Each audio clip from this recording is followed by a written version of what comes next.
So, sorry for the slight delay. I was busy getting stuff cleaned up, and then I have a massive migraine, so I'm not going to play Hearts of Iron 4 as of right now until this migraine goes away because it's been a long day. I just want to relax and take it easy, and Hearts of Iron 4 is just going to drive me up a wall. I guarantee it. So I'm going to play a new game. It just recently came out. It is called The Necromancer's Tale. I have no idea how good or bad the game is going to be. I'm currently just stalling for time at this moment. Let's see. Store page. Right Right now, it's got 141 reviews. They are all positive. So it is a story-driven Gothic RPG. Master the rituals of an ancient spellbook. Rise an undead army to march against your enemies. Commune with the realm of the dead and struggle with your descent into madness. Progress through secrecy, diplomacy, blackmail, coercion, and seduction until ready to reveal yourself. Hey, Rising Blur.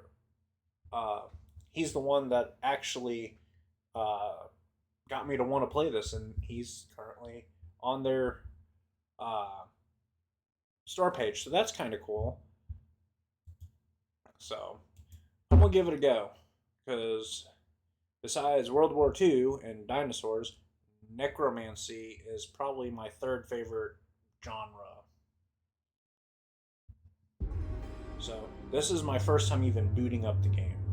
For those who aren't on my X account, I was in Missouri for the last 3 days, and I just got back to Tulsa. So settings. Let's interface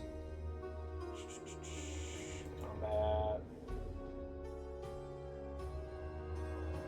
Text.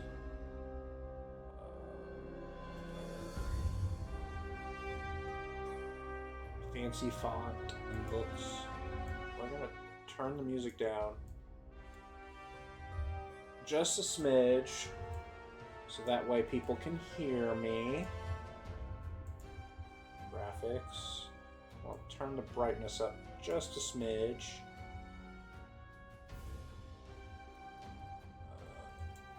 Okay, so I'm also going to attempt to edit this, foreshadowing, so we're going to see how well that goes. So, new game.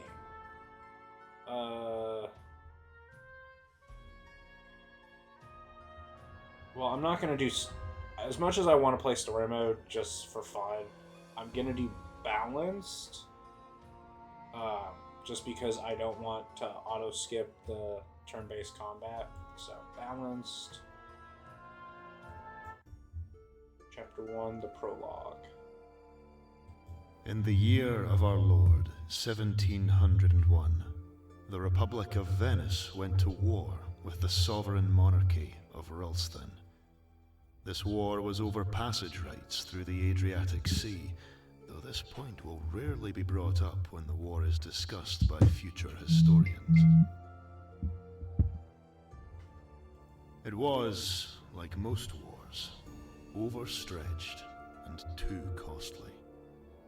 Neither side could afford it, nor would they back down.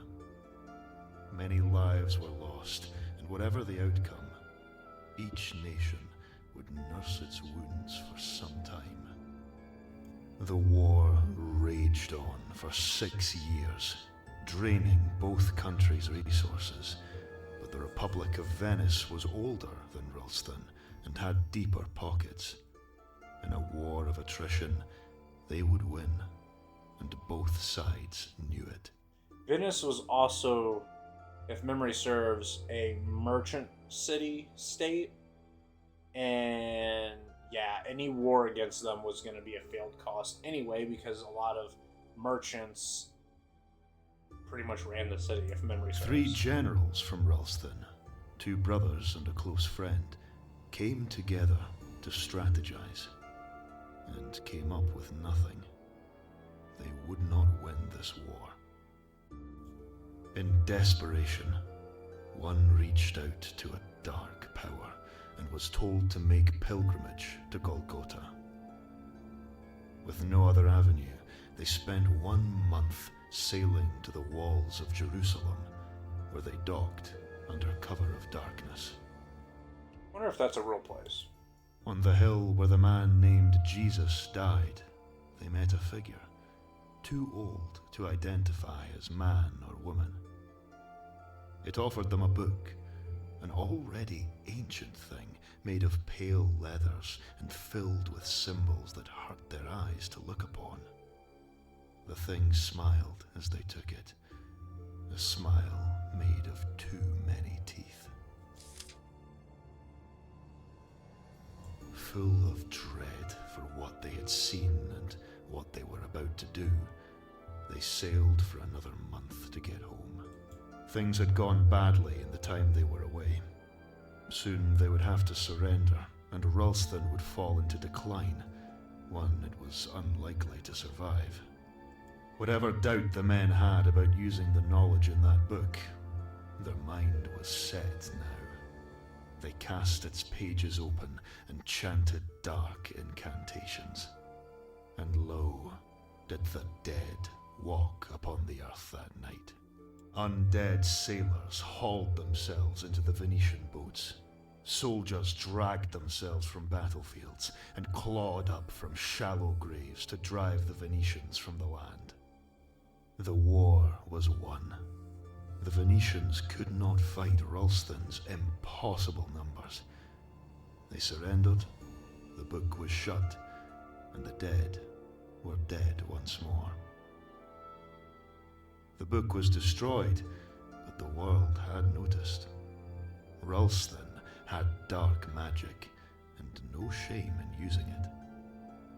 Many enemies, without and within, were born that day. 1711.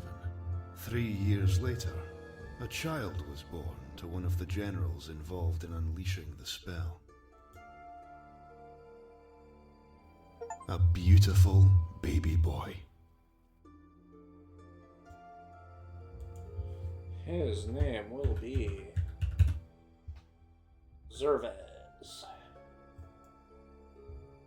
You were named Zerves. Whoa, I got a lot of options. The night you were born, a blood moon hung low in the sky. There was a storm the night you were born, one that came from nowhere. A ship was caught in it, doomed to be dragged to the ocean floor. A comet passed overhead that night, one that cycled between purple and green. I'm gonna go with blood moon. The night you were born, a blood moon hung low in the sky. Constitution, knowledge, and analysts. Okay. Shepherds took their flocks in, and old women lit candles in windows to ward off such an ill omen. You were taken from your mother, and left with a nursemaid for your first few days in this world. Oh, I didn't even notice the stuff over here. So strength refers to physical power and tasks such as arm wrestling and breaking things. Agility refers to speed, agility, and dexterity, and affects how fast you move in combat as well. You can complete physical, awkward tasks. Constitution refers to general health, stamina, and ability to withstand poison, alcohol, and mental stress. Acuity refers to logical thinking and ability to piece together clues to form conclusions. Knowledge refers to knowing important information such as local history, military, or medical facts. Investigation is the ability to notice important details or out-of-place elements. Also helps avoid ambushes. Analysts is the ability to read other people's truthfulness and intentions. Impress refers to your charm, getting people to like and trust you.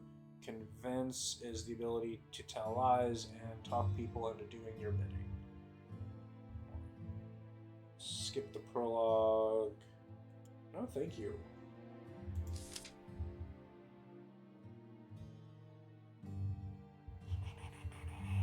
So far, I like the game, but I've only been playing it for 10 minutes, so.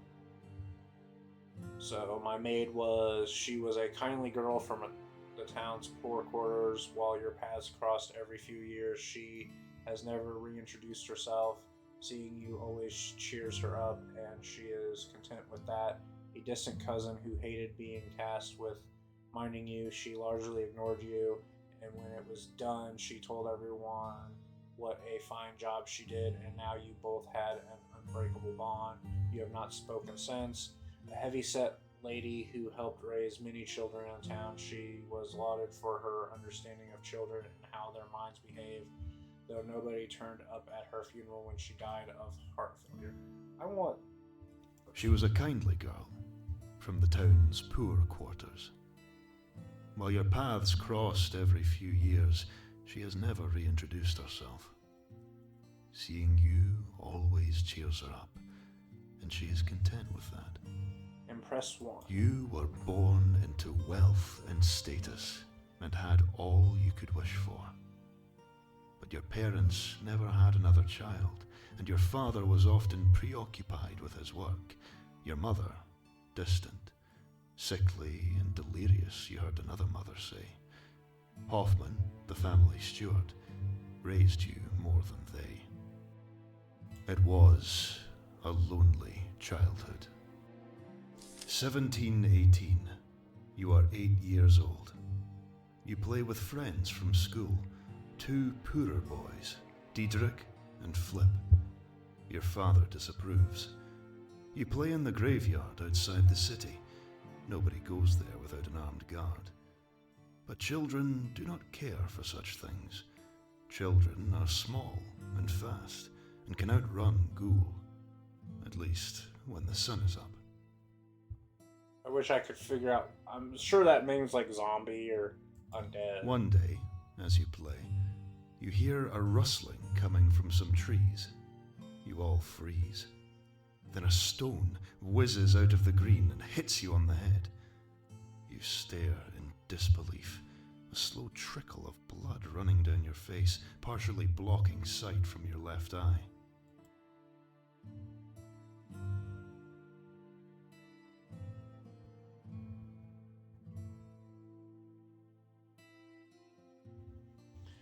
The leaves part. Your cousin Lucas, 10 years your senior, steps out. You scan the tree line and spot Sophia, a girl you recognize from school. A group of other children from the city emerge from the tree line. You recognize the leader, a boy named William. A group of other children from the city emerge from the tree line. You recognize their leader, a boy named Willard. You shouldn't be here, he calls out. It's against the rules. He punches the palm of his hand. This is for your own good.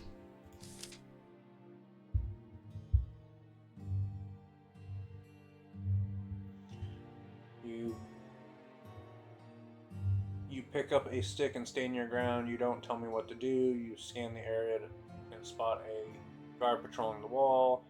They stand tall, but you know what really scares them. Go ahead. My father will be interested to find out which orphans beat me up. I'm gonna say that. You pick up a stick and stand your ground. You don't tell me what to do. There were more of them, and they swarmed you.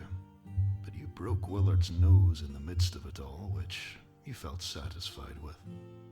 You weren't sure if it was the broken nose or that they got whatever anger they had towards you out of their system, but they left you alone after that. Press military +5. Don't know why. That night, you wake suddenly to find an old woman sitting at the end of your bed, whispering to herself. "Where is my beautiful boy?" She looks around the room. "I'm coming to you, to find you." Then she looks at you. Where her eyes should be are dark holes, not fleshy wounds, but an absence of anything. An endless blackness that hurts to look at. She looks at you. "Are you him? Are you my baby?" I noticed that they repeated. Then she looks at you. She looks at you. As a writer, you don't need. You could be like, then she looks at you, and then do all that, and then, yeah. She begins to crawl up the bed towards you. Come to me, baby. Come, let me hold you in my arms. As you hide under the sheets, you feel pressure on the bed as she approaches. My baby, my sweet babe. Her hands, cold and bony, wrap around your own as they hold the sheet tight to your face. They gently but easily pull your hands from your face, removing your thin cotton defenses. Wake up, baby. Your mother's voice. You slowly open your eyes and see her standing there, smiling down at you. You were having a dream. I could hear you from my room. Come here. You dive forward and she wraps her arms around you, warm and fleshy and alive. That night, you sleep in her bed for the last time. 1721. One morning, your mother comes to your school. She takes you out, even though classes are not finished. She says everything is okay, but you do not believe her.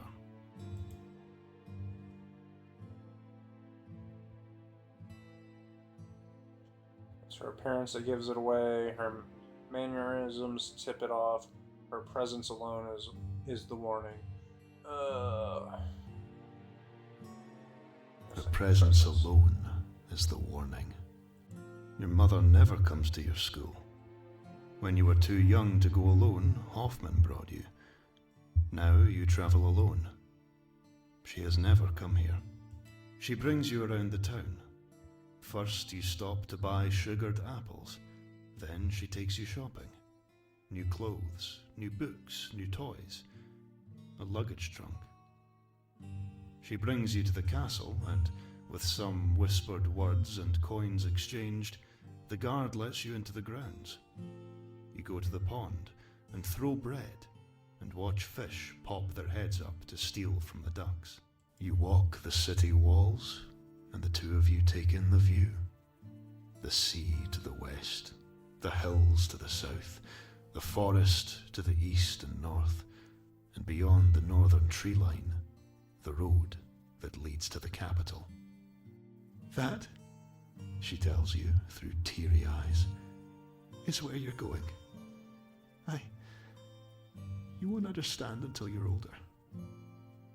Maybe not even then. You need more than I can give you. More than I can be. You protest. She cries. When she stops crying, she doesn't remember where you are, how you got there. A watchman brings you home. There your father glares at you, angry that you upset your mother, angry at your non-compliance. Hoffman brings you to your room to help you put your new clothes and books and toys into your new trunk. He tells you that she loves you, that this is for the best. A few days later, your carriage rides out of town. In your children's stories, events like this happen on rainy days, but today is sunny and clear-skied. As the carriage crests a hill, you can look back towards the city and see it all. The farms, the walls, the groves, the castle, the seas. Your home. How do you feel as you are taken away?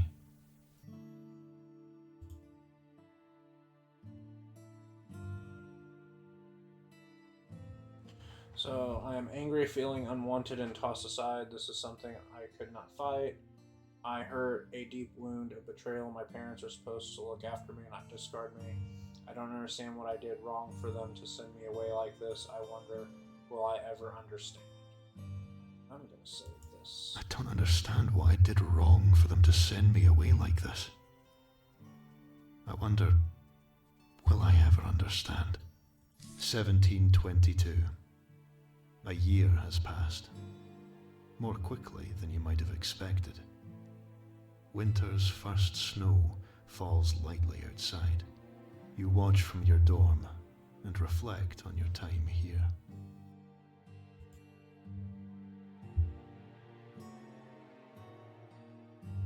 Oh. Oh. This year was hard on you. You started many fights. You ended many too. You are thankful for the library here. Books have been your salvation. You took to this new life quickly, making many friends. You direct your energy towards physical activities and join the running team. You killed the time by dreaming up schemes and enacting them. You have befriended some of the more unsavory children. Oh, that's hard. I think in my situation, I would probably lash out. I mean, when I went to Job Corps, I got into a lot of This fights. year So. was hard on you. You started many fights. You ended many too. You've made enemies, yes, but also gained a lot of respect. Many of the students here are from prominent families and understand the might makes right mentality. 1725.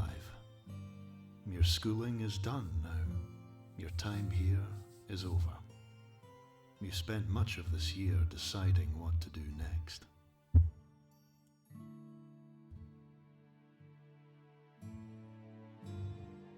So, in the end, continue education, join the military.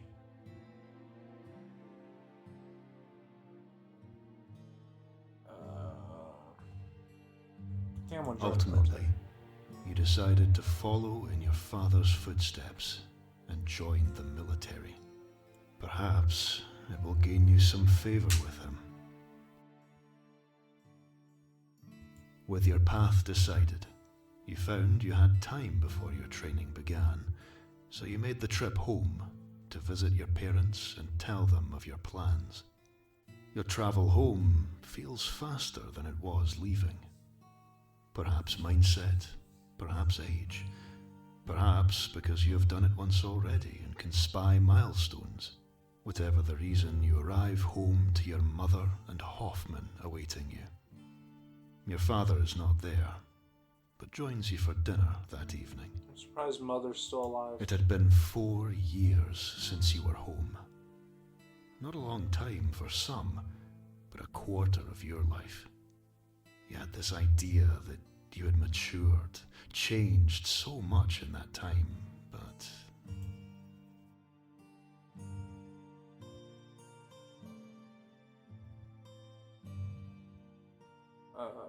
Access to the library's restricted area are rejected. You try to wow your old friends with tales of time. you still find your father to be as inscrutable as ever. Oh. You try to engage the man, talk about his interests, your time away, and your chosen path, but you cannot tell if he is impressed, interested, or even paying attention. Despite this, it is good to be home again, I've to got see a negative. friends and family. You have a good summer. As you leave for your new training, you wonder how long until you come home next, and how you will have changed by then. 1727. You are nearly 2 years into your training now, and it goes largely as expected. You miss home, but the pangs grow less as time passes.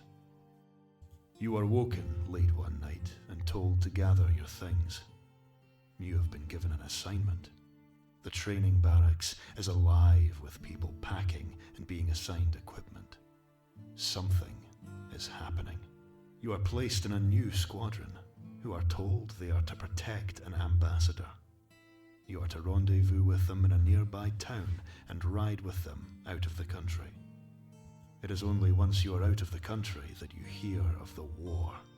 A lich, a powerful undead sorcerer, has begun raising the dead and marches on the capital. So far, its armies show no sign of moving out of Ralston, but Venetian and Habsburg forces are amassing on their respective borders to repel anything that tries to cross them. You request reassignment many times over the following year. It is always denied. Eventually, word reaches you that the Lich has been defeated, that its forces collapsed as the final blow was struck. Your father was at that battle, as was your uncle. You learn your uncle was wounded, but is well. Neither man died, though the same cannot be said for thousands of others in the country. You look up the other soldiers you trained with. Most were deployed across the country to help fight back the dead. Very few survived.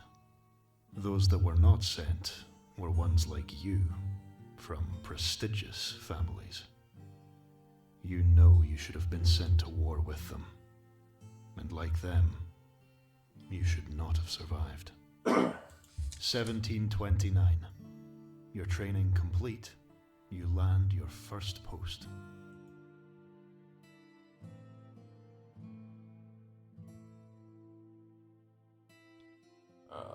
Sent to ferret out and crush pockets of the shroud, mortals who side with the Lich. You were given a cushy job in the courts of the Queen, patrolling well-defended areas. You were assigned to the Navy, sent to chase down. I'll say. You were given a cushy job in the courts of the Queen, patrolling a well-defended palace with a garrison of other well-armed soldiers.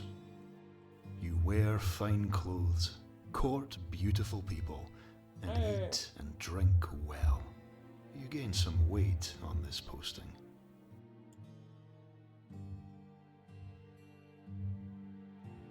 Why not? I've had a hard life. It's about time I enjoy. I feel uncomfortable at all this. We do keep the Queen and her family safe, but how ready would we be? I feel uncomfortable about all this. We do keep the Queen and her family safe, but how ready would we be if a real threat came? 1731. You are through the early years of your career now. You have earned some recognition and accolades, some time from work, and a purse are made available to you.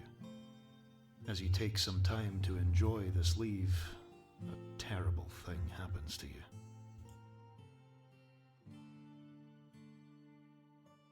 Your arm is broke. Stomach wound. Leg. A night on the town. I have no agility. Severely damaged. I have no agility. You met with your friends, Elsa, Laszlo, and Astrid. The four of you went to the local tavern. It is a busy night, with music playing on the stage and entertainers going from table to table. A fire roared, a pig was roasted, devilment was in the air. Many drinks in, you met a couple, Heta and Jobst. They joined your group. You shared stories over beers. They were going to a party and invited you along. You decided to go, even though your friends were calling it a night. The reason why I injured my leg was because I think it would be cool to have a cane, but I wasn't expecting my agility to go to 0. You, Heta, and Jobst wandered the streets drunkenly laughing, sharing a bottle of pumpkin seed liqueur you'd bought at the tavern. They brought you through an alleyway, a shortcut. They stopped and took out a bag of powder. Heta took a pinch and motioned to offer you some. As you grew near, she blew it in your face. Everything quickly became blurry, and then nothing. When you came to, you could not place where you were. Your head throbbed with a great pressure. You realized you were upside down, tied that way. You hung by your right ankle. Your left leg was tied behind your right one. Your knee bent at a 90-degree angle so your legs were perpendicular. Your arms were stretched out to your sides and folded back in at the elbow, then tied behind your back. You were tightly bound, unable to move. You could see out a window. You were high up. Inside the clock tower, you thought, There was movement around you. First, you heard Jobst speaking. No, not speaking. Chanting. A language you didn't know. You saw a figure walk before you. It wore a robe. You realized it was Heta when you saw the hair coming from her hood. She saw you were awake. Jobst? The chanting stopped. Another robed figure walked out before you. I am sorry, Jobst said, that this is happening to you. You seem nice. We had hoped to find a sacrifice we'd feel less guilty about. I guess it's not really a sacrifice if it's something you wanted rid of. He smiled. There was a kindness there that didn't sit well in the situation. The sun is coming up, Heta said. Jobst stood. Without saying anything else, they left. You wondered how long it would be until you would be found and let down. Then you smelled the smoke. A fire. They were burning the tower. A panic washed over you. How long until the flames spread and you burned? The smoke filled the room. You coughed. A bell sounded. Soon, the smoke began to die out. Somebody passing in the early hours had seen the fire and sounded the alarm. They were able to extinguish the flames before the fire could properly take hold. Soon you were found and cut down. You still bear a scar on your ankle. Heta and Jobst were never found. 1733. When you learned of your father's death, you were... We'll say at work. at work. You were called into a private room, and the news was delivered to you by your superior. It was a small stone room, only one way out, and that was blocked by your supervisor. You were trapped in that terrible grey space, in more ways than one. Something changed in you then, and not for the better.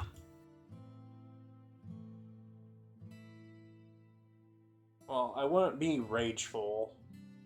I'm just gonna I say I went went numb. numb. It seemed matter of fact to me. Of course he would die now, as my life gets going. It was very like him. I found myself thinking he had perhaps died now on purpose.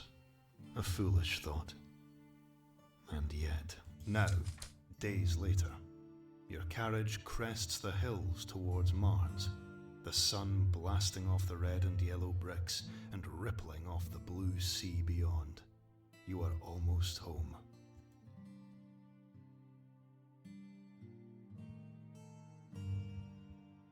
Home to see my mother, to support her in this terrible time. Home to bury a man I never really knew and I never would. Home to reclaim my life. We're here now. Something away is dead.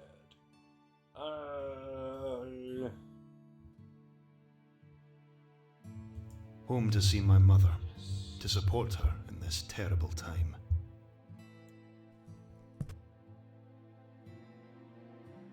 Military. Zerves von Outstrich. Okay. And I have no extra points.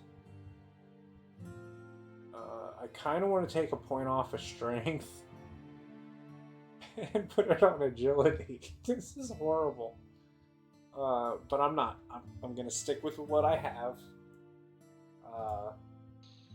This is going to be horrible. 1 hour from the north gate of Mars, my coach had been climbing a steep hill surrounded on all sides by oaks before the great forest gave way to the farmland. And there we saw a young woman accosted by 2 bandits. My coachman called Should me. we stop, sir?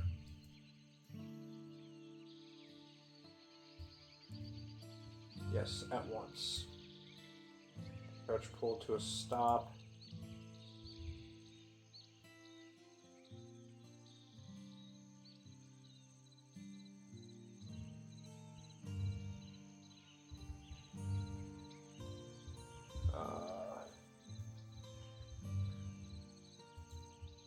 everything okay here, my good lady? Yes. Apart from this pair of fools annoying me. She waved her hand at them quite casually. The men hefted their weapons, and one of them turned to me. Stay out of this.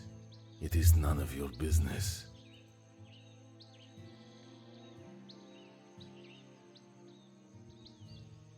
Let's try to bargain with them.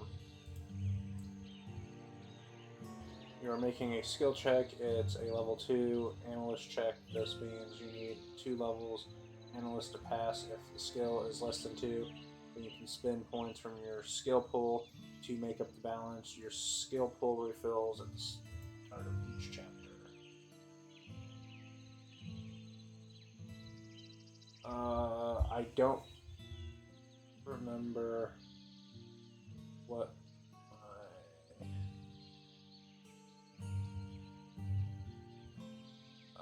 how do I look at my points? Because I don't want to spend.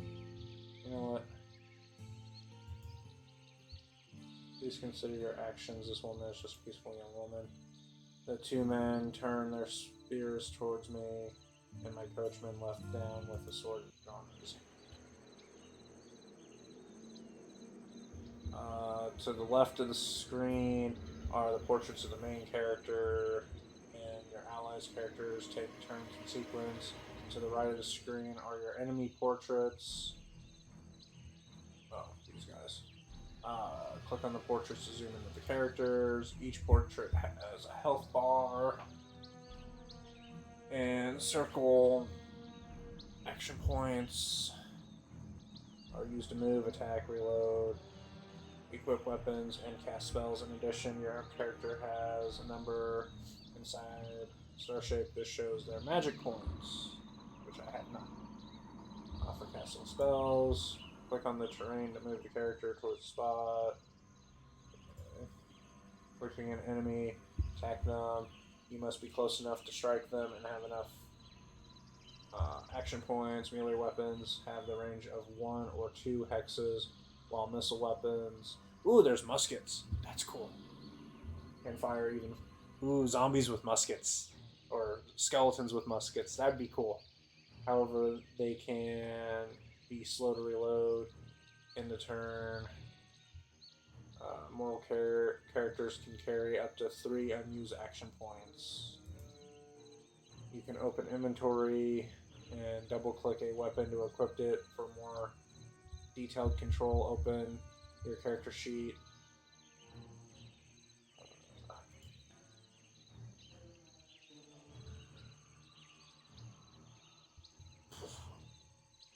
So I did need to use a point. I couldn't remember. That's so cool. This includes how many action points. This includes how many action points it takes to use, and its effectiveness against unarmored, leathered, and metal foes. Okay, cool. Now we're getting to the cool part. If you have undead minions in your control and some have magical abilities, then you can activate and move a minion by casting the Activate Minion spell. Control pass back to your main character when you click in turn. Okay, so... Okay. After firing a missile weapon, you will need to reload it. Reloading costs action points. Muskets have an especially high reload cost. While reloading, you cannot move, attack, or cast battle magic. You can cancel reloading at any time ending your turn. While reloading, will use the remaining points on it. During combat, your camera can move freely using the arrow keys. Right joystick on the controller. Oh, so you can use a controller on this. That's kind of cool. The combat speed up slider. Okay, so that's up there. Okay. So that's pretty simple. So go here. Go here. And attack. Oh, I have no weapon?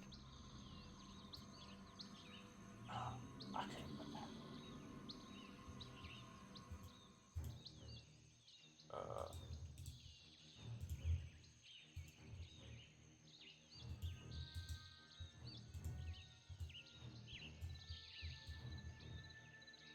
Why is this not working?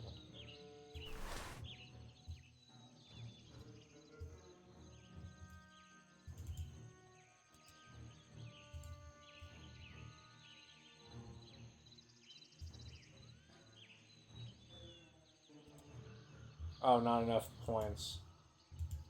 Okay.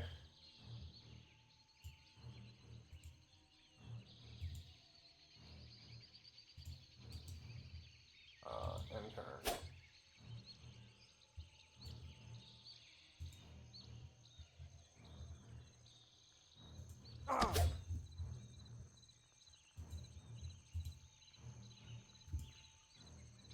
Oh, I see where the action points are now. Okay.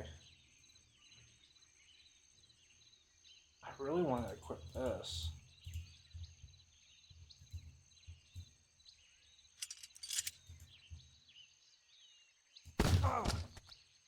And then, how do I reload? Reload. 5? Oh my god! They weren't joking about it taking forever.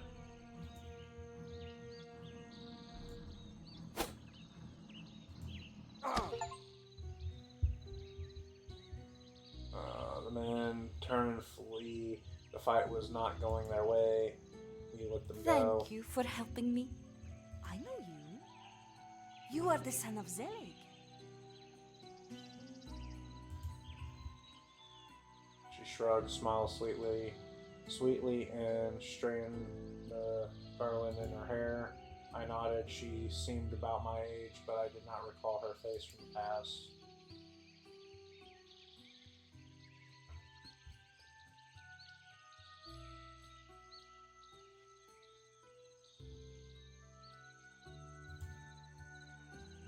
Who were those men? Surely Mars had not become so The lawless. protection of the city is not there for all of us.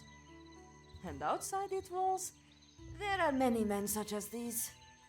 This much of her words are true. In recent times, I never travel beyond the city without a weapon. Who are you? Just a girl from the village yonder. She looked shyly at me and waved her arm vaguely to the north, back down the hill the way we had I was come. collecting herbs when they waylaid me. My coachman eyed her suspiciously but said nothing. Show all options? I don't want to click that.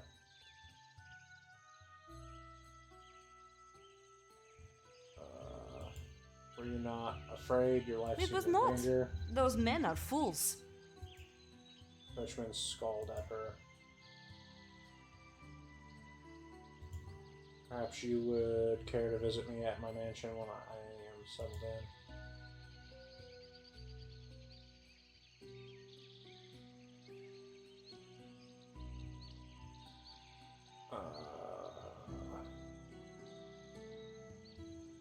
I'm gonna say feisty. You seem feisty sort of lass who I could befriend. She looked amused for a moment, then gave her a cryptic I think answer. our paths shall cross right enough. Perhaps as allies. Though as friends, we shall see. Alright, be safe. I must be away from my father's I am funeral. sorry. It is a sad day, and Lord Zelig was a good man. I climbed back into my coach and glanced outward to wave farewell, but in the place of the young woman stood an old hag watching me. The shadows seemed to draw in around her, leaving her face Be indistinct. wary. We select dead the wolves are circling. The House of Van Eerstrik may have an important part in the future of the kingdom. Do not presume to know who your friends and enemies are. Interesting.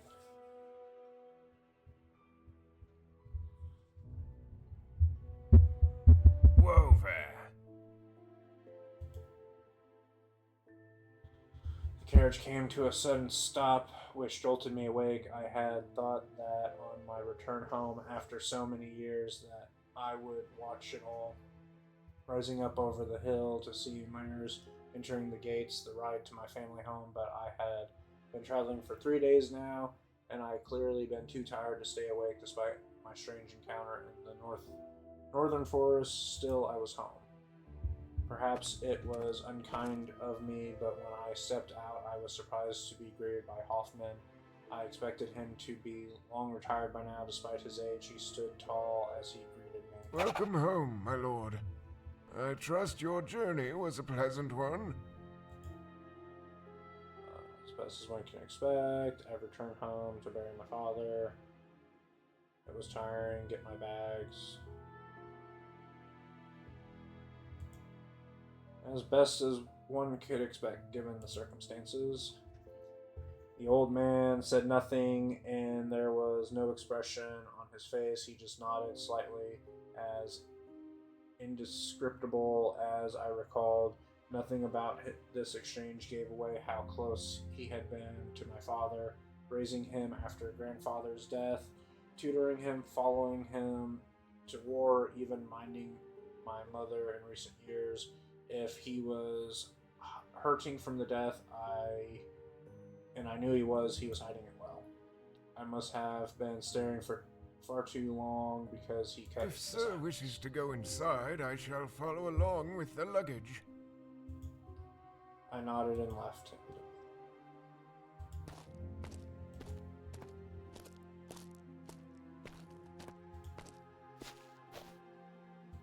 There's a boat. Our boat hadn't been tended to in an age. I wonder if it's still seaworthy. That is not a seaworthy boat. I had fond memories of jumping into the sea from here with my friends, Diedrich and Flip, long hot summers a lifetime ago.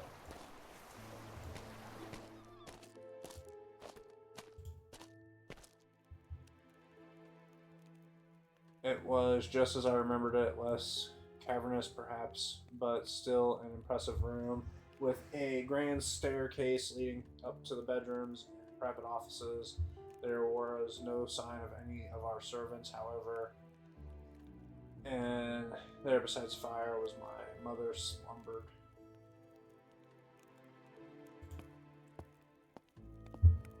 My mother looked to be waking from rest. As I approached, she raised her hand to block the light as she looked at me. My baby boy, come and sit on Mother's knee.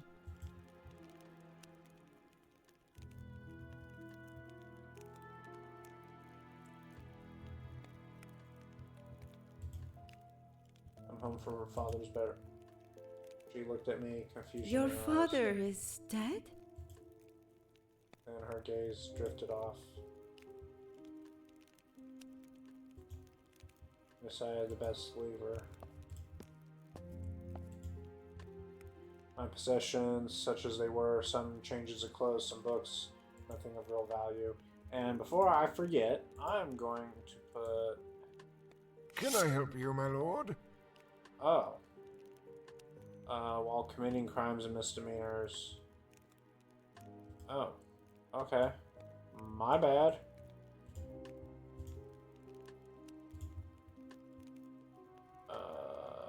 You will see blue. I was reading that.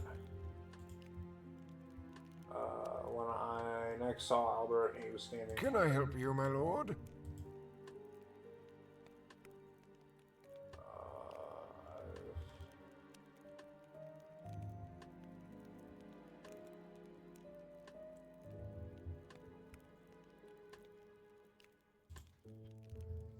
Albert, your letter didn't mention how father died. A sharp look from him, then he must have not wanted the question, but surely expected it. Forgive me, my lord, but I must confess I am embarrassed to tell you he was found dead in a bush, the smell of alcohol strong off of him. The herbalist Lillian performed the autopsy, and said it was failure of the heart brought on by overindulgence of liquor. It's interesting that that wasn't voice acted. The herbalist, did the city have no doctors? I should find and question this man soon. Meanwhile, I needed to search the house for more evidence of my father's recounts.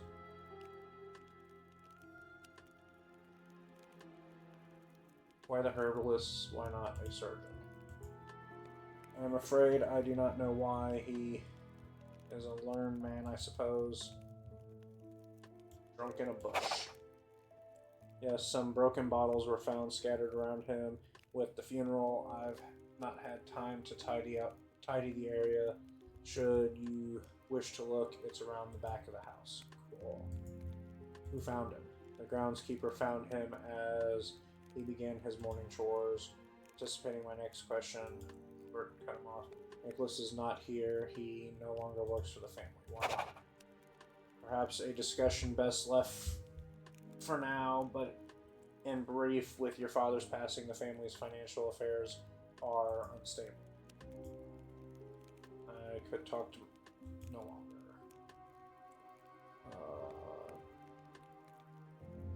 I don't care about the finances right now. I saw my mother. She doesn't seems worse than normal. The old man inhaled deeply and sighed. Yes, she's been declining rapidly since your father's passed. Not sleeping, confusion, losing sense where she is. I am hoping your return will anchor her some. I am sure that in a few days, when pain lessens, she will sleep better, properly, normally. Until then, she wanders a little lost, and I help her get some sleep when she can. Yes, I'm sure she will be fine in time, Master Zerves. I'm sure of it.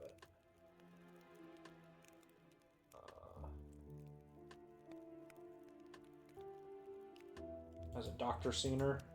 No, but there is nothing a doctor can do for her or lock her away in a madhouse. I won't allow it, Zerves. Sorry, Master Zerves.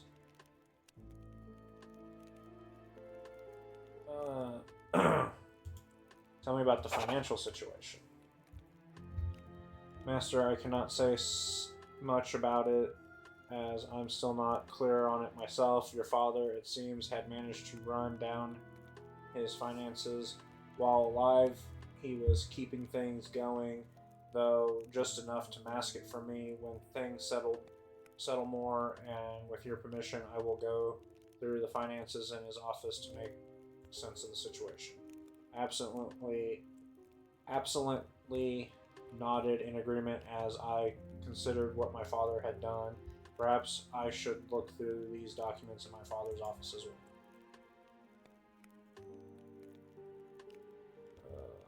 I have not seen the rest of the house staff since arriving, Albert. Ah, yes, we have been temporarily let go. They have temporarily been let go, I'm afraid. And brief, your father's passing has left the family financial. The conversation, okay. Did that. I have more questions about my father's death. Nope. Just joking.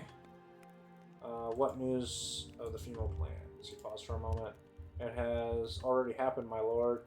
He was cremated and entombed yesterday. We did not receive word of your arrival, so your uncle hastened the event, as your mother's health has been understandably poor since his passing.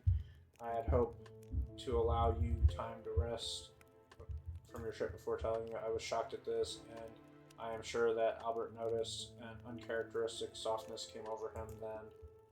It was a suitable affair, I assure you.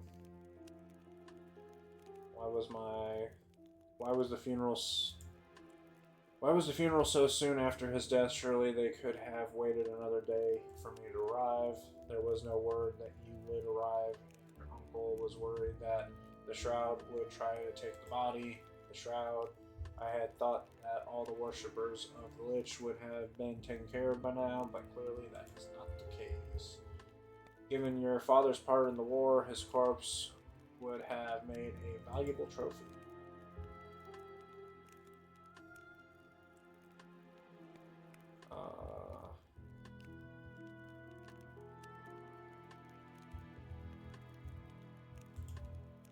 Do they have the ability to raise the dead? I thought that was lost with the Lich. It is. Hope so. The presumption is that they are waiting, hoping for a new Death Lord to rise. Taking the body would be more of a gesture of resistance. Ooh, maybe I could become the new Death Lord. I'm surprised that members haven't been chased down by now. Your uncle has tried, but they are hard to find. They do not advertise themselves, you understand? Then what makes him so sure there aren't any left? There are many mortals who fought on the Lich's side in the war. Not all were found. Your uncle believes that those who survived are out there waiting. Like the ones that tried to sacrifice me.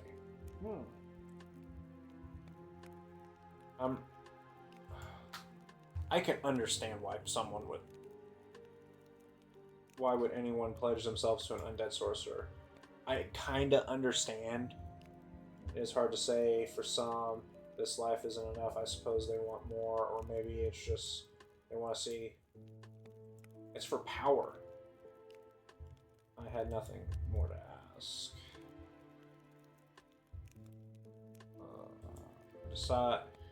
I decide to bid farewell and go my day. I traveled all the way here, and they had the funeral.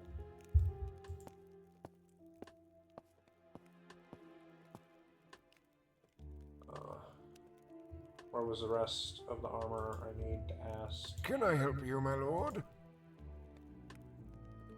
Why is there half an armor this way? Oh, there's my mom. We are in the midst of selling some pieces. In brief, your father's passing had left.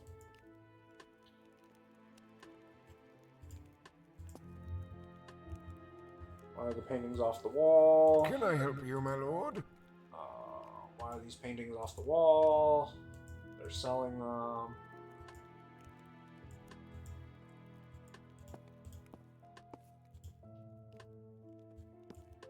Let me guess. We're selling the wine. And I am now stuck.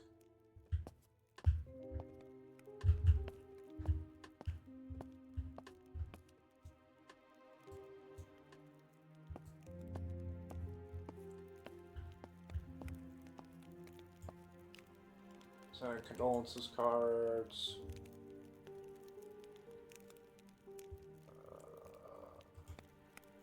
Open the card from my uncle. I still cannot believe he is gone. With the pump over, I will be taking some time to mourn him. If you need anything while I'm gone, ask Lucas. I'm sorry.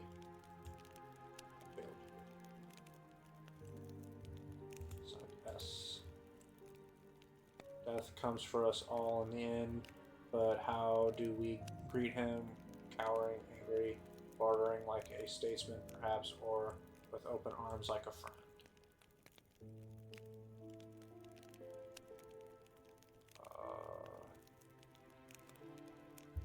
Oh, the queen.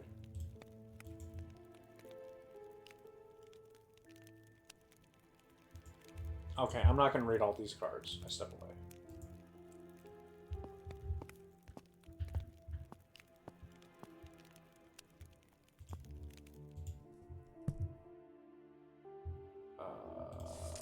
I'm not going to read all that.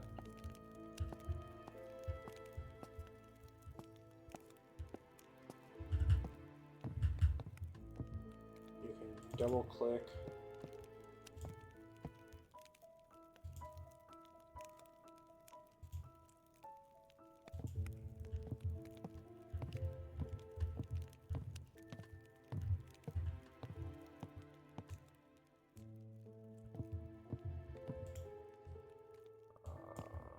Table.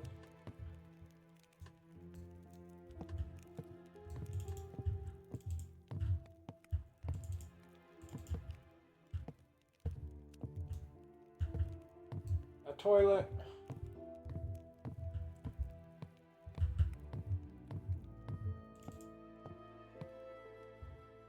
One of my favorite places in the house. Many was the night when Albert would bring me here, fix me a late night sack.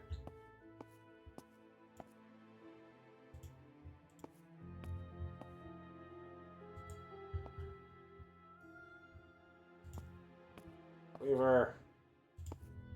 Fork.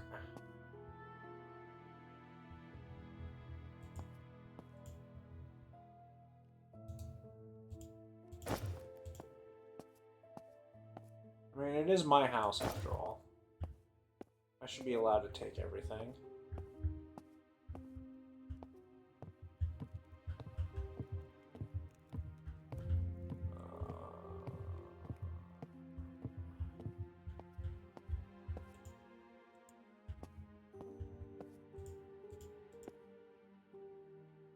This was clearly a trapdoor, heavy looking, reinforced with metal braces, and with no obvious lock mechanisms. I cannot see any way, perhaps.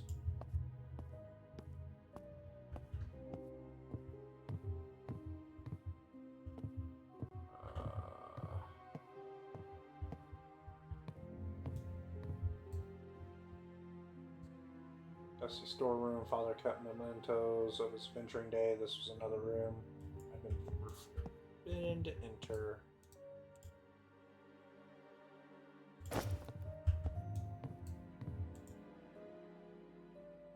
Military medal.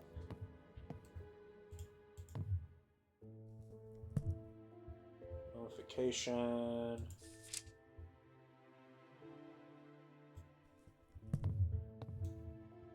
I'm sure these books.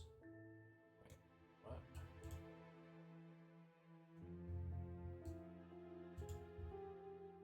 An old party dress of my mother's. I remember her wearing this. Big events.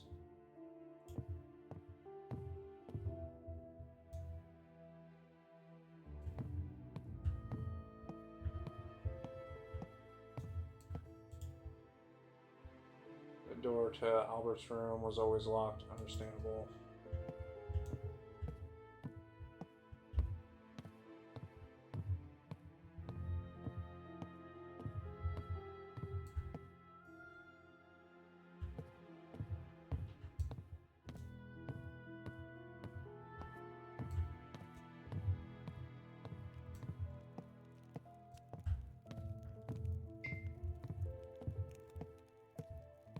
The graphics are okay. I can't really complain about them, but... Can I help you, my lord? Do you know anything about the trap door in the storage room? Yes, my lord. That's the old wine cellar below there. He paused for a moment before continuing. And bolted it down for after some creatures found their way through the old tunnels. Creatures. Indeed, I only got a brief glimpse myself. They were horrid, cowering things with cruel fangs and claws. Your father, uncle drove them off easily enough and dispatched several in the process. Do you know how it can be opened? Would that be wise? Best I do not know, sorry. Okay, so we got creatures in the basement.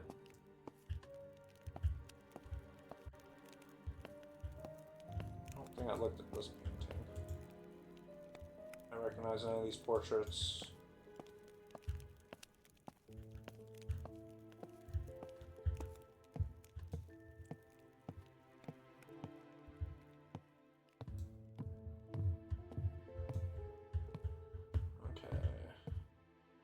Nothing in the bathroom.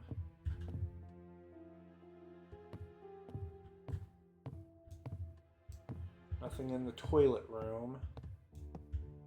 There's books. If Father wasn't in his office, he'd often be here. I used to wait for him to leave so I could look at whatever he was. Conquest of Liches. Again, I'm not gonna read any of that.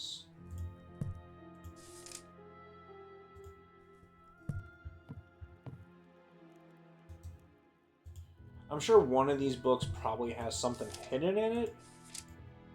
Or it's gonna have like secret quests and stuff, but I don't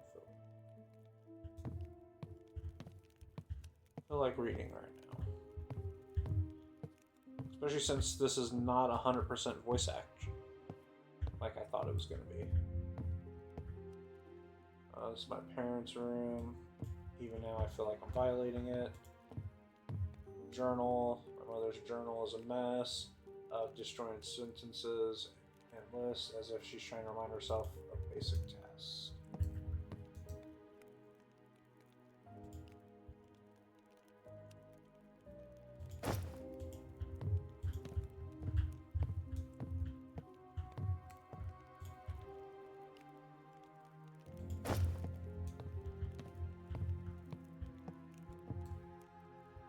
Father's study, where he spent most of his time.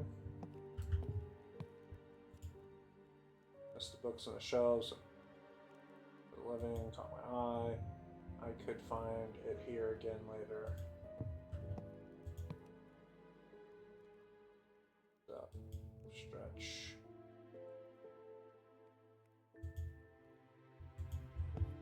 I have 0 agility points. Okay.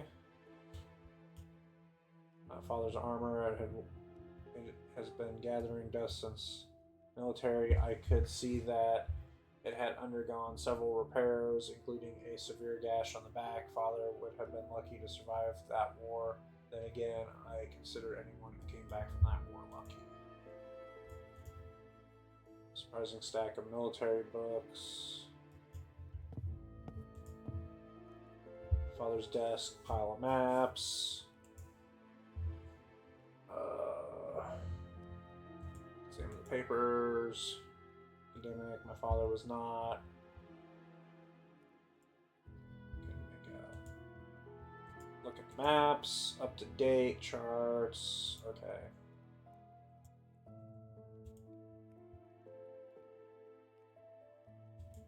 Search for financial. After Albert mentioned the family, things were bleaker than I expected, and I could understand Albert decided to cut back on the staff. With my father alive, he could have held things together, certainly. Where had all the money gone? The ledger showed it bleeding out, but to where? Perhaps in those books. There were also some letters on the desk demanding payment or else.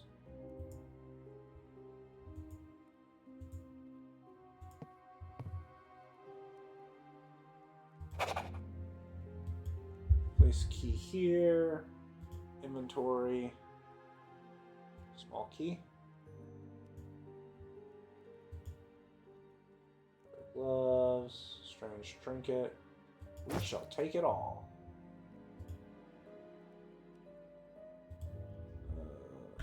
Okay, so I opens that, C opens that.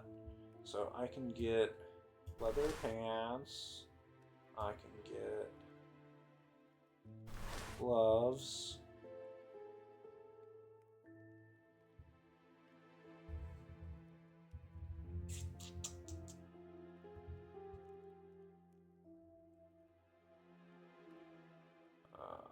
Bluestone ring.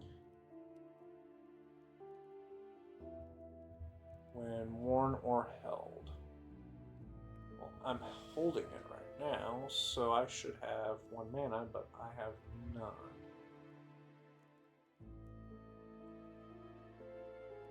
Anything else I can wear?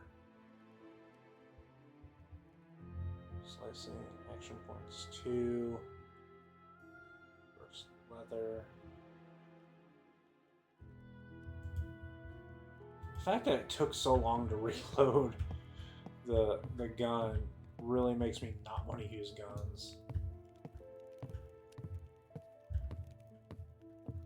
Okay, so we searched in there.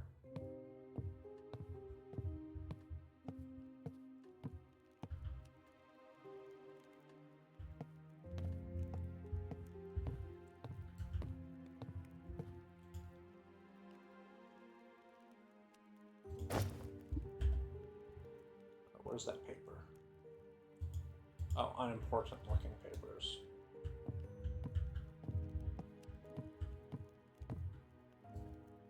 My old room, it's strange to be back. I felt the same every time I returned home, though it hadn't really been my home since I was sent away 14 years prior. Just a place I came to see my family, and now it's a place to visit my mother.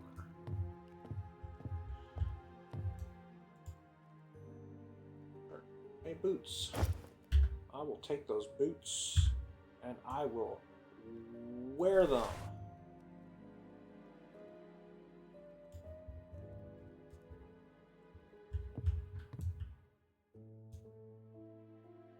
Okay, it's afternoon. You cannot currently advance time.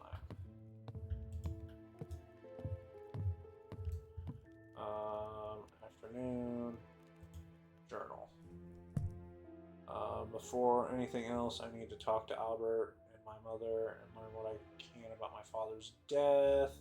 I need to find Lena the herbalist and ask him why he did an autopsy on my father. My father apparently died from drinking too much whiskey, yet I have never seen whiskey in the house. I need to search for clues. I should check the bushes around the back of the house. I should find ghosts.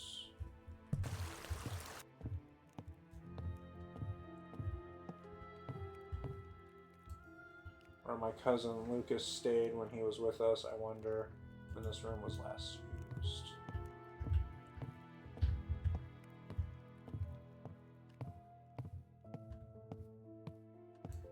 Oh, I just passed the stairs.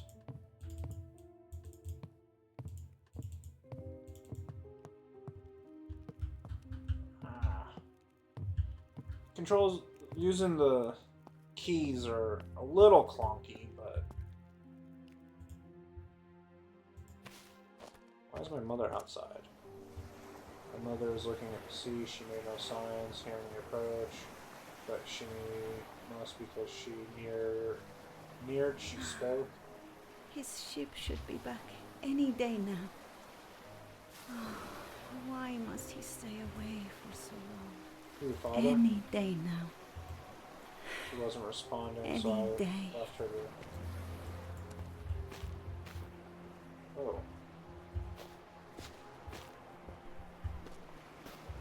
Water.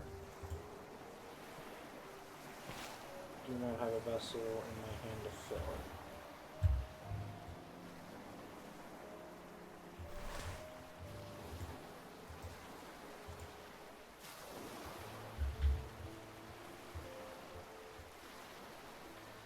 Just fill 2 jars with water.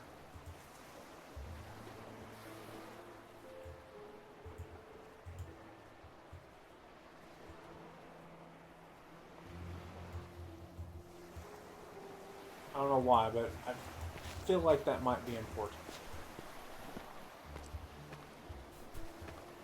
So, bushes out back.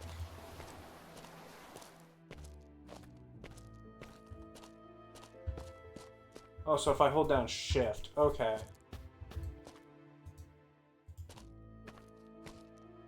Gardening chest. I'll wear that hat. Where'd it go? That's cool. Cat. Black and white cat sat here watching me suspiciously. Got a hand. The beast hissed and ran off around the house.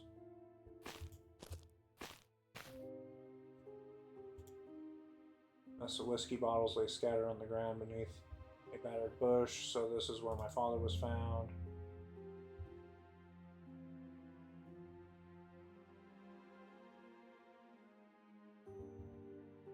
Spend 0 points to recall something of your father. Spend 0 points to feel disappointed.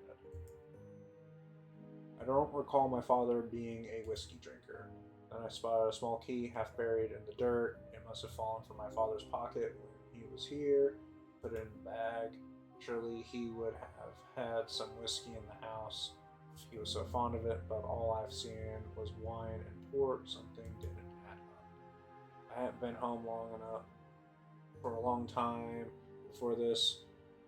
What I had learned on my return made me wonder if things had changed a lot in the time, or if I had been too young to realistically picture my family. My mother was ill, very ill. I remember her being absent as a child, not distant. She had been a loving mother, just one who was different. Only now could I see she had been dealing with something significant. Father had been in a precarious place leading up to his death, which itself raised suspicion. I resolved to stay in Marnus for a time to assist my mother, not wishing to be a further drain on the family. I would go into the city and look for work. All the while, I would seek answers about my father's death. Something was not adding up, and I wanted to know. It was time to go into the city.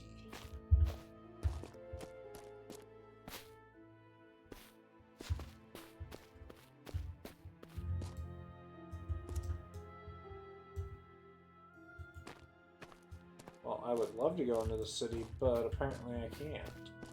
Oh, yes I can. Just can't. From around the corner, a familiar face approaches. It is you!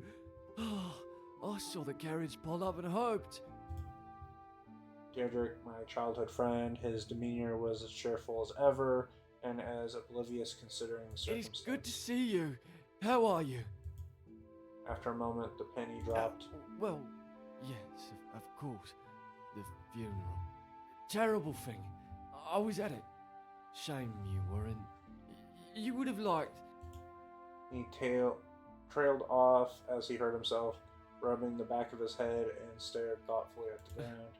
Well, yes.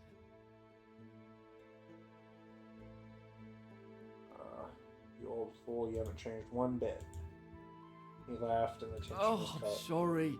Here I am years after seeing you, and I'm no different. Foot and mouth, first opportunity. Not like you, you're a man of the world now, a soldier, I'm told. Workers, trust increase +2. Educated, trust +2. Yes, I'm looking for short-term work now for all my travels. I've still ended up... We'll say short-term. There are plenty of offerings about the place. I'm sure you'll find something. Look, meet me for a drink in Garnett's Tavern later, and we'll have a right proper catch-up.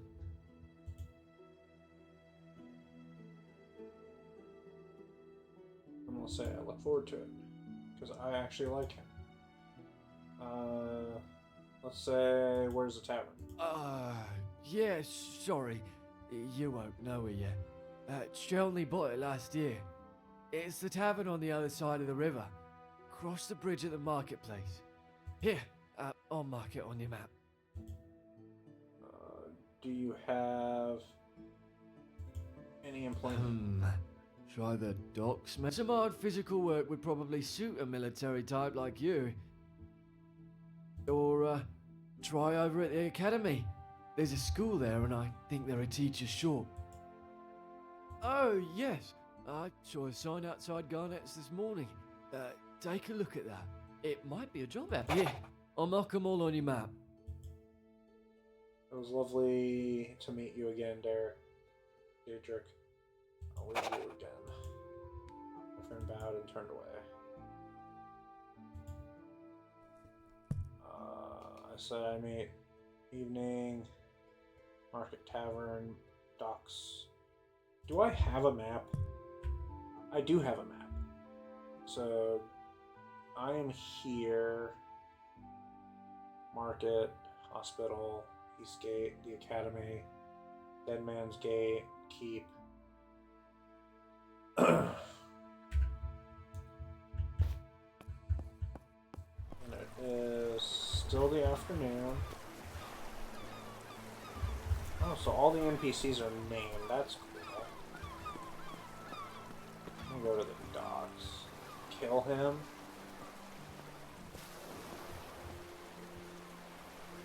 You don't talk about a man's wife like that. I said nothing. Oh, my face. Stop this! Stop this right now! What are you idiots doing?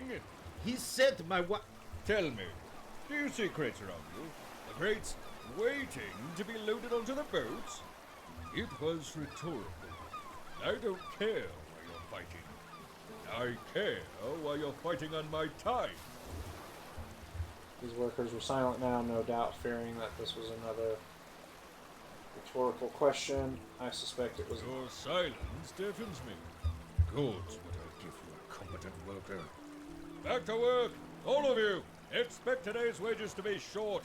Cover my loss of earnings from this idiocy. The foreman left to a muted grumblings from the crowd as they returned to work themselves. I wonder if his comment about competent worker was real.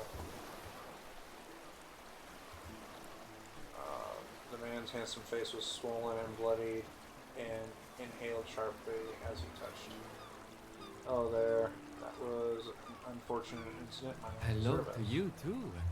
I am Ramon. He reached out his hand and warmly shook my arm.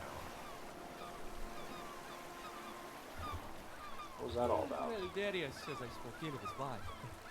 He lies. The man is not even married. And why would he say such things? Why attack him? He's a Persian, and I am Venetian. He turned on me so the others would take him into their fold. It is a stupid and selfish plan. He is in his office, and today I would not disturb him. For our fighting has made me. Would you bring me to him? I wish to ask. My friend, I cannot go anywhere right now. Darius split my lip and loosened the tooth. I barely stand his shouting when my head does not ache. If I bring you some medicine, will you introduce me? I have few friends right now, so yes, I would repay your kindness. There is an apothecary near the marketplace, over this side of the river. Thank you. Inland past the dockyard.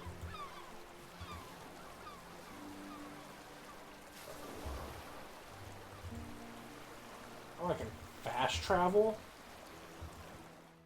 Yes. I need to go here anyway. Welcome, dear and kind sir, and 1,000 kindnesses on you for visiting my humble store. Whatever ails you, wounds, illnesses, or maladies of a more private nature, I am here to help.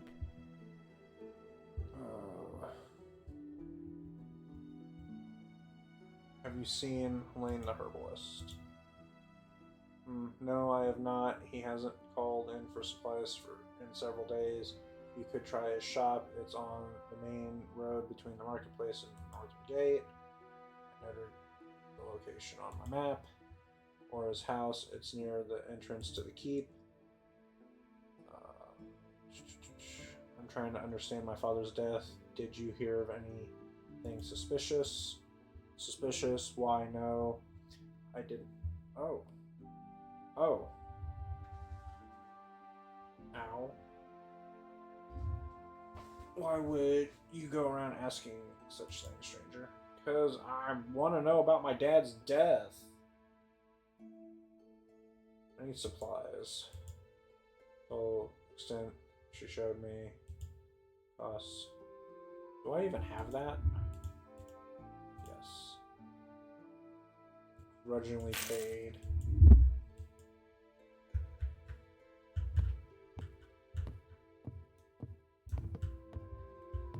I'm suspicious of her now. She knows something. Let's go to... Let's just finish the dockyard first. Still afternoon.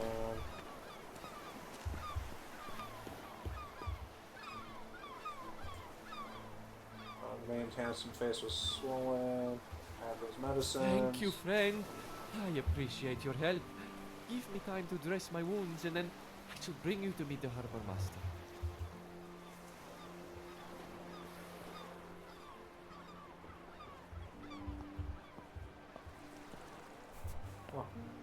Cool.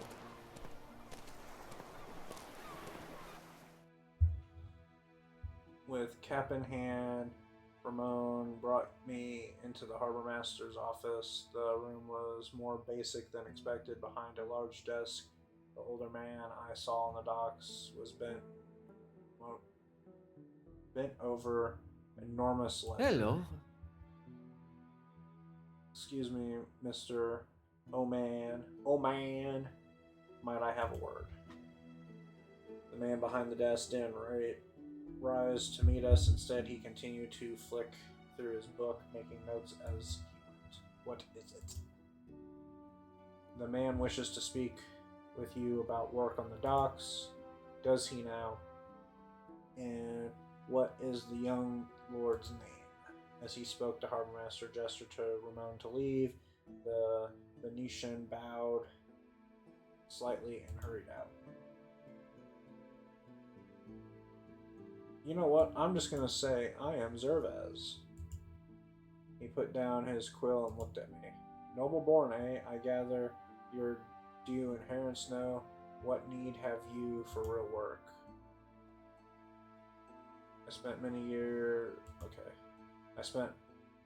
years in the army. I am no stranger to real work. I am here as I'd rather not get soft on whatever I may or may not inherit.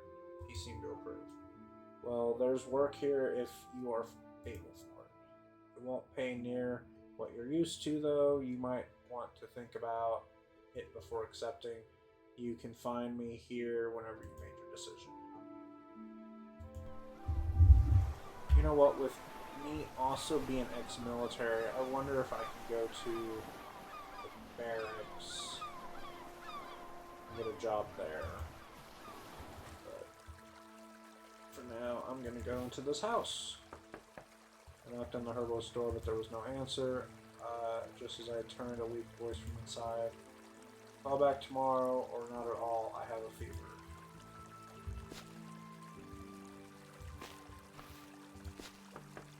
Knocked on the door. Call back tomorrow. I have a fever.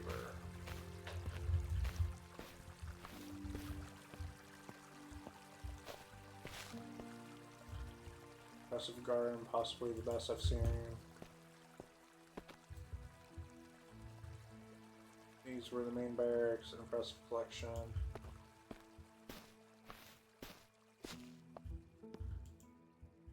The young guard stood tall and motioned. The barracks are close to civilians. Okay. Her eyes lingered for a moment, then as she saw me, noticed she blushed a little and turned away. Excuse me, my lord.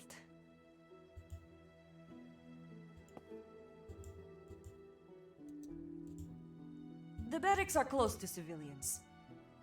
May I hurry away and get to know you?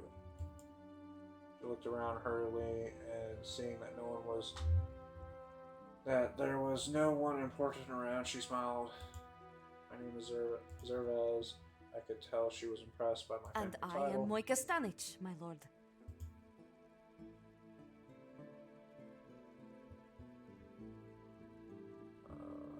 What do you do on your days off? If the weather is pleasant, a day by the sea is wonderful.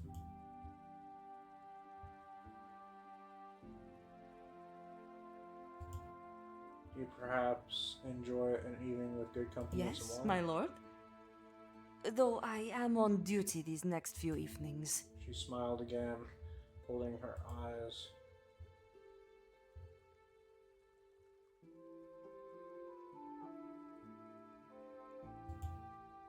Far too pretty. Until you're after something and I can guess what. Despite her words, her eyes looked smart. You have I family have in the two city? sisters, Maya and Angelina.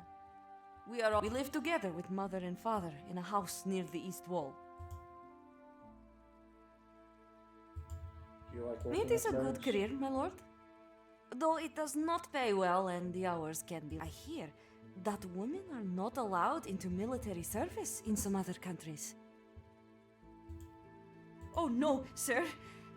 Not here. I should get in terrible trouble for entertaining while on duty. Farewell. Alright. Now that I got the flirting out of the way, map. I'm here. Let's see if I can go back here and talk to this person. Because I highly doubt they'll hire me at the academy, because...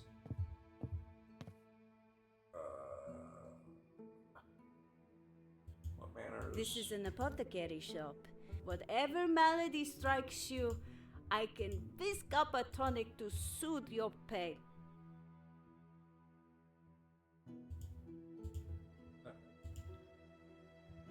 Yes, I know I'm just skipping. I just now realize I'm playing an hour and a half, and I have not As you wish. really done anything. Insect repellent. Love potion? Wart removal. Jar.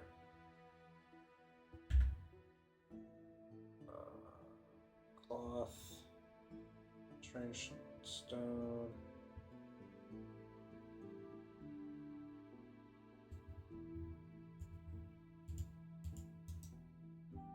So, how do I sell things?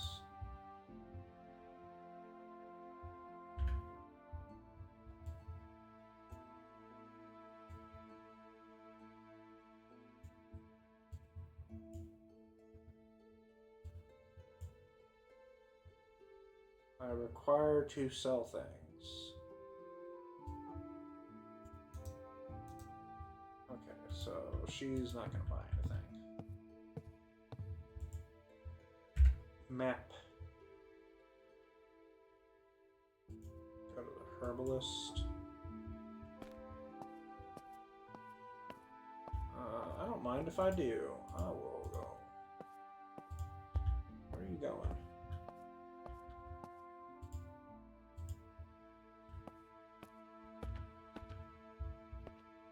Herbalist shop.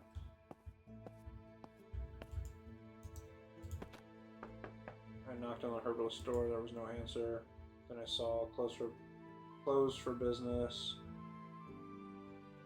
Recuperating at home. Let's see.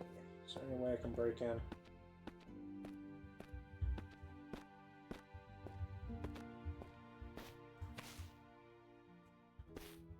Nope. Herbalist. Let's go to the market.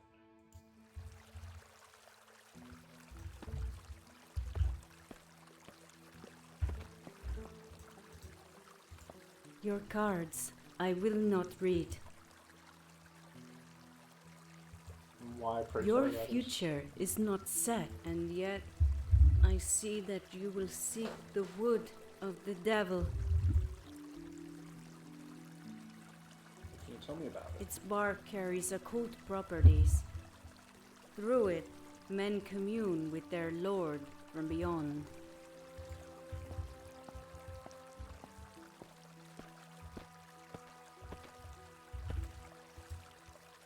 Oh there, goodly sir. Can I interest you in some rare foods? Cheese from the kingdoms of France, perhaps? Or dried meats from the third? Certainly! See here. Cool. Will you buy my stuff? Grease.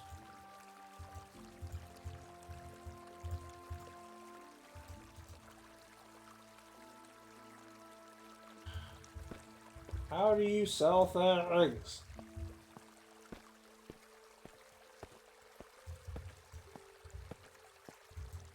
Fresh bread, rolls, B-rocks. What can I interest you in? I just want to sell things. Like, no joke. Market, barracks, keep. I guess go to the hospital, ask around there. Well, you look like you're up to no good. Can you spare a coin for a poor old woman? Thank you kindly. I am now broke. approach. I noticed a guard was stationed there. When I neared, he put his hand Sorry, up to stop. hospital is closed to visitors. Dr. von Salfelden's Ask order. You why. can ask, but I don't have an answer for you. I hardly understand anything the man says. Medical reasons. There, that's your answer. Okay, so hospital's closed. What about the Citadel?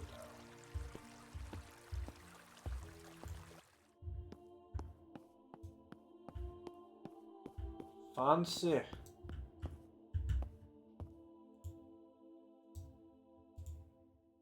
you approach me?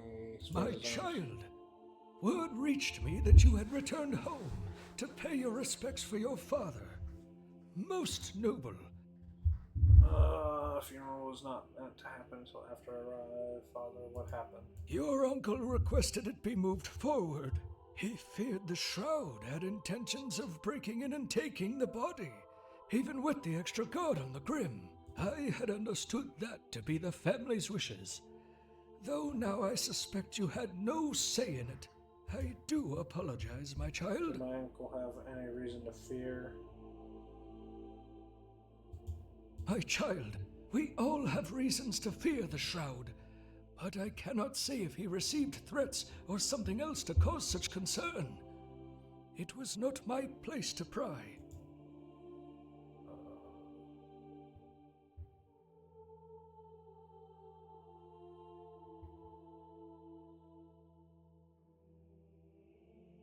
I must be frank with you. I am suspicious of my father's death. He peered at me in a guarded way and... My child, you must not talk like that. The whole city is in mourning, for Zelig was a hero to each of us. I am sure in your grief you are mistaken. Did my father confide in Your father was a man who, well, worshipped the Lord in his own way. He would come to church with your mother when her health allowed it, but he chose to battle any demons he may have had without the spiritual armor of confession.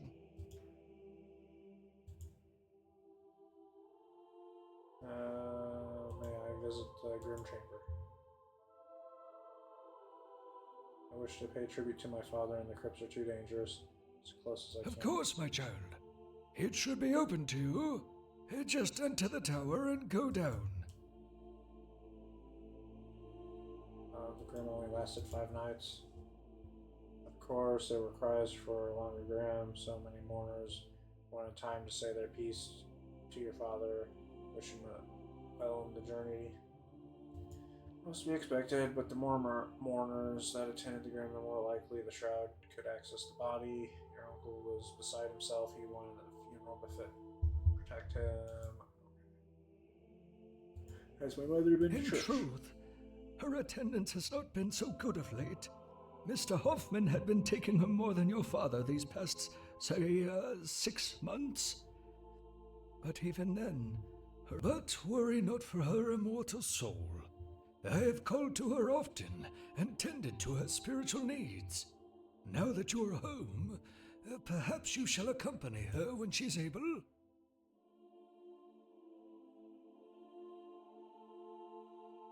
The idea of attending church left me uncomfortable, and I said nothing.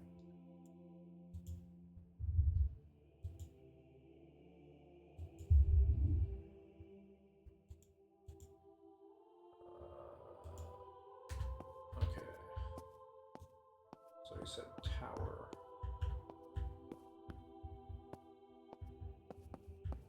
Who are you?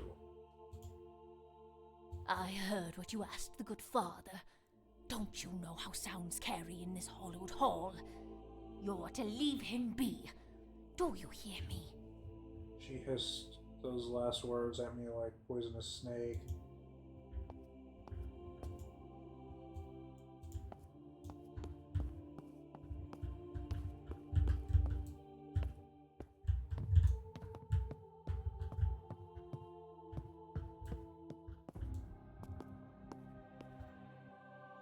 Grim chamber, a secure room where deceased could be laid for a while.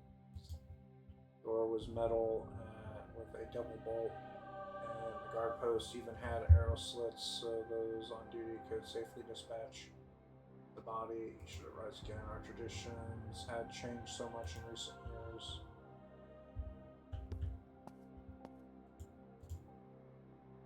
This was where my father lay in the days coming to the funeral. The book of condolences. Looking at those people, so many well-wishers, so many strangers, all of whom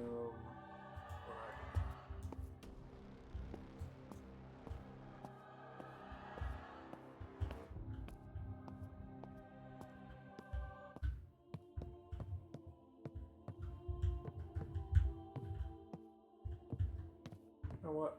We're gonna go up here. Okay, never mind. It's just a tower. Probably a bell tower. I'm stuck.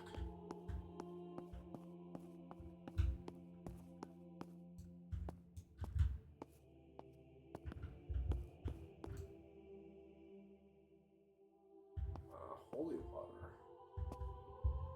That I definitely know I will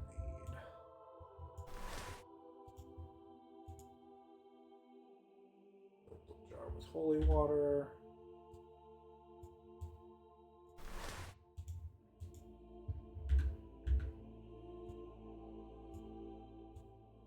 Dude, I'm gonna fill a bucket.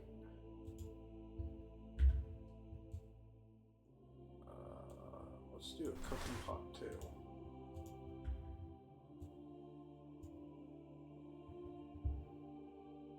Okay.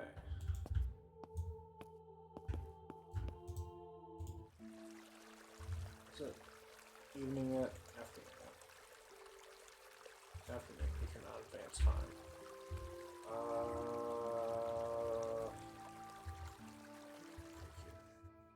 Small group of children. They look more unkept than I recall. You looks just like Master Lucas. Lucas. You know the schoolmaster? Of course he does. The child who spoke was older than the others, a girl perhaps 12 years. She sat back and watched the others. You know me then? Just got me into the ground is all. Your father, he's the one what died yesterday. Good. I am Robin, leader of the gang. You died a few days ago. The funeral was yesterday. Yes. Sorry. My father died way back before I was born. I don't know what to say to that. As I regarded the children, I felt something brush my side. A short-haired boy jumped back, pulling his hand away from my pocket. Let me guess, agility? Tried to grab him, but he had already dodged too far and ducked away from me. I wasn't doing nothing. It wasn't me. Nick! Nick, stop that! I'm sorry. I'll make sure Nick tells Father Huber about this in his confession.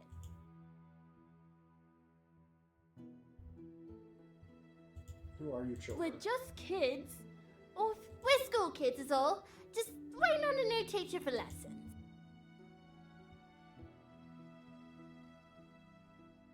Pick up on something of note. Older girl, scout. What of it? We're as good as any kids. You ask Master Lucas.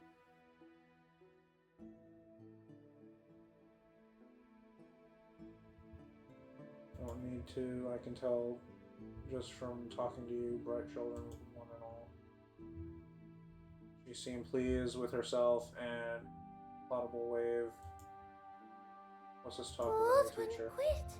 Father haven't run away to do kisses forever. The crowd started giggling, then making kisses noises. I thought it time to ask something else. Can you fetch the schoolmaster? We'd love to, but we're so hungry. We don't get much to eat. Only what the school can spare, and that ain't much. If we had some food, that'd give us the energy to fetch the schoolmaster. Surely it would.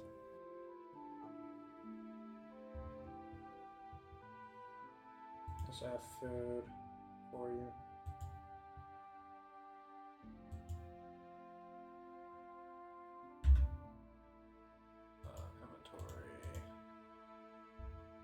They took one thing.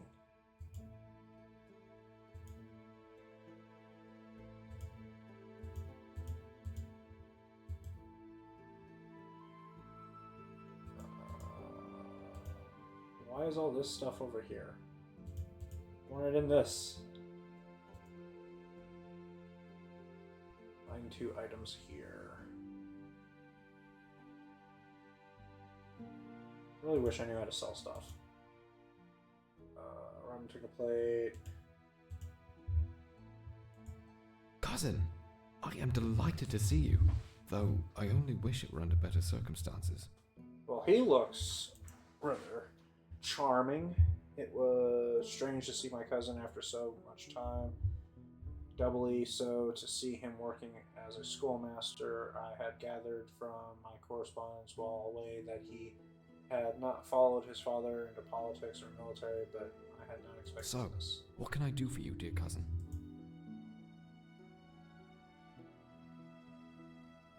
You are the schoolmaster? Yes. Can you believe it? It was about as far as I could get from father without actually running away. I'm happy for you. And too, most of the time, sometimes this lot proves too much for me and I rethink my choices. It was said cheerfully with a friendly head shake in the children's direction. They respond with childish rebellion. A stuck-out tongue here and nonsensical whooping there. I could tell that they liked him and he them. I hear you're planning on taking on a new I teacher. am. It might not be up your alley, but if you're interested, I would be happy to give you a chance. Think on it, cousin, and come back to me. I could certainly use a trustworthy hand with my work here. I wish to ask you about my father's funeral. Different tone overtook the conversation, not just one of sorrow, for it was that, but also sadness. Isn't sorrow and sadness the same thing? One that seemed deeper than I thought I was warranted, if you could believe such things. Of course, cousin. A truly sad affair. I am so sorry you missed it. I pleaded with father to wait. I knew you would come. But he couldn't be talked with. He was sure the Shroud had ill intentions towards your father. He has feared them gravely since the war. Obsessively so.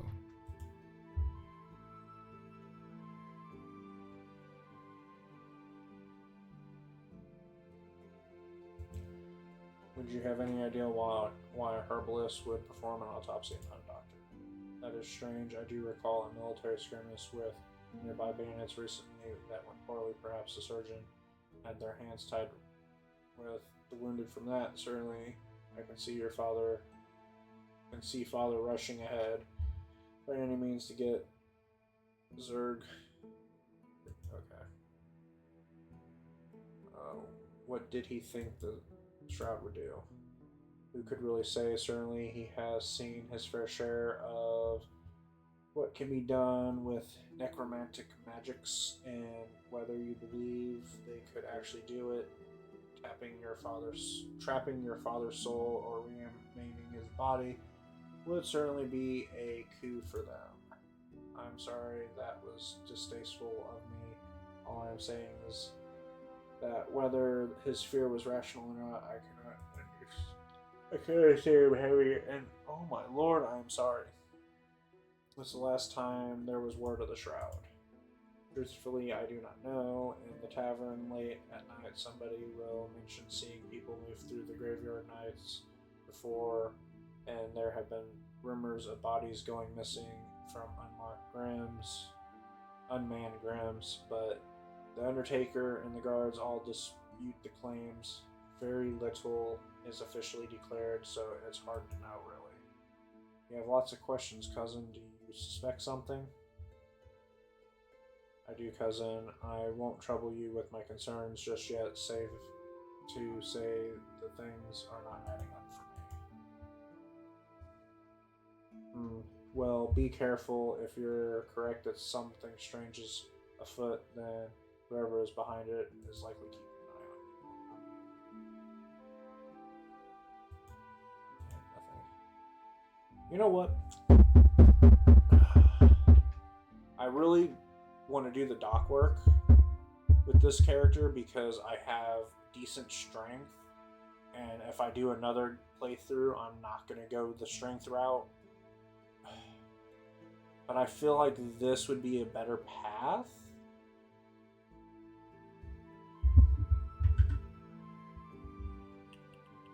Web browser. Spine. The wheel.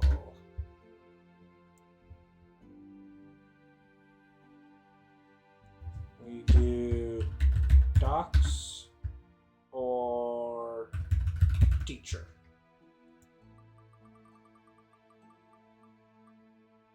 And the winner is teacher. Are you still in need of a teacher? I am. Does this mean you want the job? There was also a job at the docks to consider, or I could continue my search. Taking this, of course, would conclude my search. Yes, I've decided to take you up on your offer. Really, I am delighted. Look at us, cousin, following the same path as each other, just like our fathers did, but oh, so different paths. Please call in to the school in the morning, and you can start your lessons. The evening was closing in. It was probably time to go meet Diedrich at the tavern. Am I blind? Oh, Marketplace Tavern.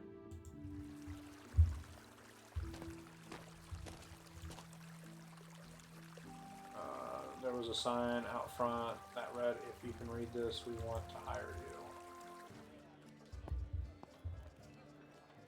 Couple.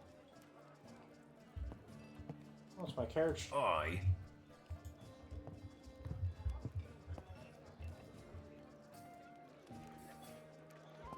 Wait. Okay, I was about to say, are they not named? A nobleman out half his age. They were arguing about something involving his wife.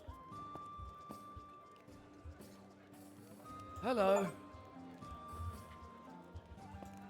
As I sat with him, he called to Garrett to bring over 2 drinks. Any luck finding work? I found something else to tell. I took on to teach orphans with my cousin. Noble work. I wish you well with it. That's the same building I work in. So if there's anything I can do to help, please let me know. So tell me how you landed the job. Well, can't believe he did that. When her father found out, he chased Flip out of town. Poor chap had to find work over in Mintoke and stay the winter. Good old Flip, eh? So tell me, how have you been? Oh, me? Where to start? Your grandmother, is she well? Man, she's good. I mean, she's bedridden most of the time. Most of tea time. But she's in good spirits. I really wish this was voice acted. She'd love to see her and eye her once I get settled in.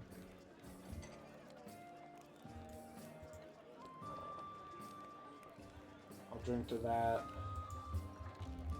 And when he dropped, there was an almighty crack. We all thought of his neck must have been torn clean off, but then another crunch, and the crossbeam tore from the gallows main floor, and he fell to the floor. Father only declared it an act of God, so your uncle revoked the death sentence and sold him to a privateer in the Queen's employ to work off his debt. They set sail within a week. Nobody's heard from him since. The gallows just snapped. Termites folk reckon the privateer set them on days before to get the indentures. Tales have come back of him doing the same over in Venice too. At the thought of Venice, Diedrich's back. Followed the processions to the edge of town, got in front right by the shield wall, saw them chase the Gulai I really need to find out if that's what they call their undead. I bribed Mortician with a bottle of snaps to let me sit on the wall that night. I drank the bottle of the stuff myself as I watched the little gray buggers slink back into the crypts. Was there anything strange problems with the shroud? Had you seen my father much? How many Gulai are down there now? Who can really say? I saw 5, maybe 6 chased out, but I swear I saw more come back. Might have been the snaps though. Your uncle has sent troops in more than once to clear them out, but always more return. In the end, it was deemed pointless chasing them off for a spell as good as we're getting. I shivered at the thought of those things down in the crypts pacing around my father's final resting place. The beer is going right through me. I'll be back in a moment. Tried to sign up, only your father wouldn't allow it. He said it was because I was only 13, but I knew other boys allowed to join the effort. They needed numbers and fast. In truth, I was glad he turned me away. I doubt I'd survive. Barely survived as it was here. He went quiet. Do you think they're in there? I don't follow. A person, their soul. Do you think somewhere deep down they're still inside when the dead rise again? I had an encounter with one. I could have sworn that he recognized me, gave me the time I needed to run for a guard, and he trailed off again. I'm sure his soul rests safe. I guess we'll never know. I try not to think about what happens after a person dies. All I know is that it stays with you, doing it. I wonder, look, I shouldn't say this, not with what you went through, but wonder what it's like to end one of those things. He stared at me aghast. I had let the beer edit my words and regret it in the morning. Thankfully, he composed himself and pushed my words into the past for both our sakes. We spent the next few days bolting over graves and burning what had already come up. You're lucky they sent you away. We both stared in silence at our drinks. Look, sorry, let me get you another drink, eh? Military. Then at about 3 in the morning, the sergeant woke us. Our squad was 6 strong, one of which was on duty with her. The rest of us sleeping to be ready for our own shifts. Though, I can blow this up. Ooh. I know, I shouldn't waste time. The blurry eyes, we grabbed our rifles and swords, and no time for armor, and followed the sergeant outside. We didn't have a barracks proper, though we called it that. We had a shack, a supposedly short-term structure that had long outstayed its intended time frame. Perched above the work site, from there we could see the mouth of the mine, the immediate work area, worker camps, and the mountain path carts came from to take the silver. And we could see the glowing light from the mine itself. Again, 3 in the morning, nobody was authorized to be in there. The sergeant waved 4 of the others to go down the mountainside and come back, 2 to take defensive positions in the main area, and the others to come back up the far side, leaving me with her. We crept forward. As we neared, we could hear something. The sound of wind through known blue, an eerie melody on the wind. Afterwards, we discussed it, and while we clearly couldn't remember what we heard, we agreed we both heard something different. Eerie melody.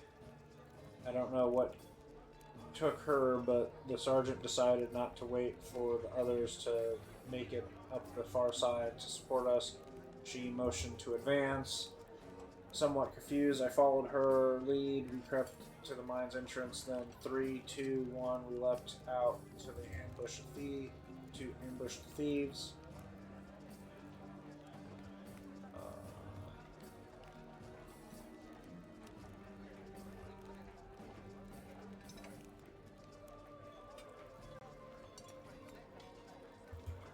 It was a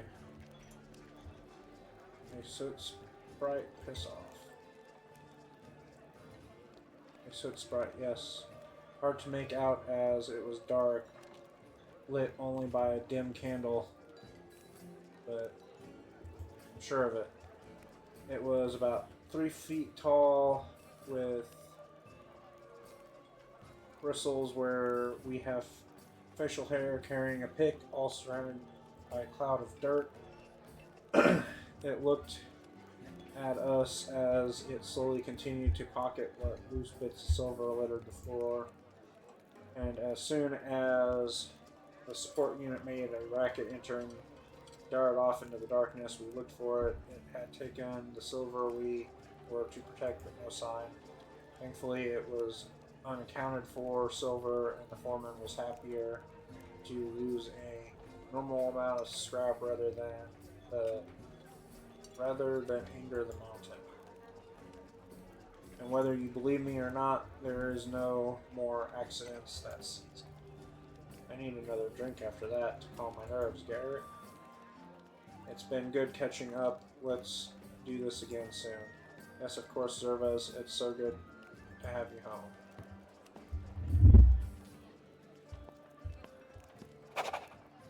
It was late. Time to head home.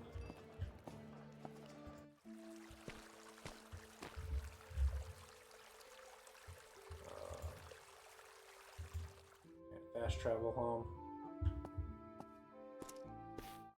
I'm sure I just skipped through a lot.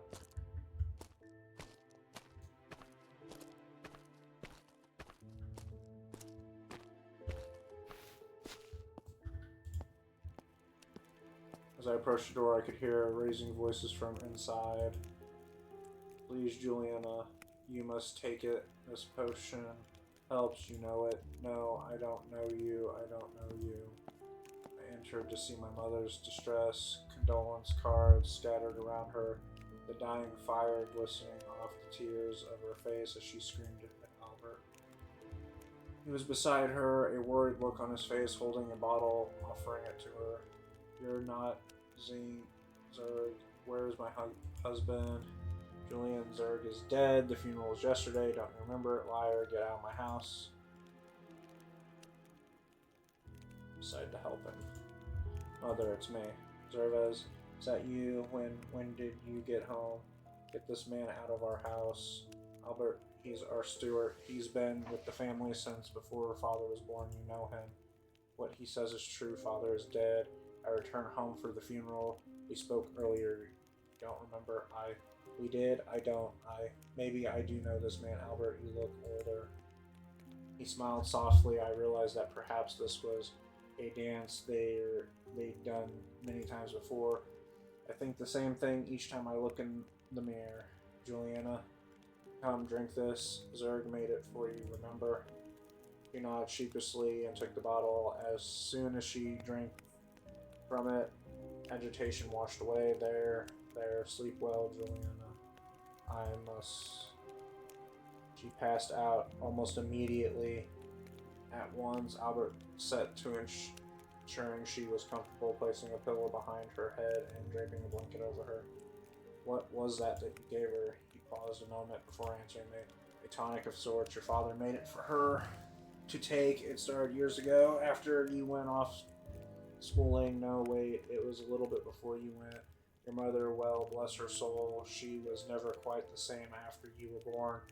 Your father concocted this to help her, and it did, but she was still unable for you, absent often, and well, I digress. It's been working less since he died. She's more lost, confused, you noticed, I assume.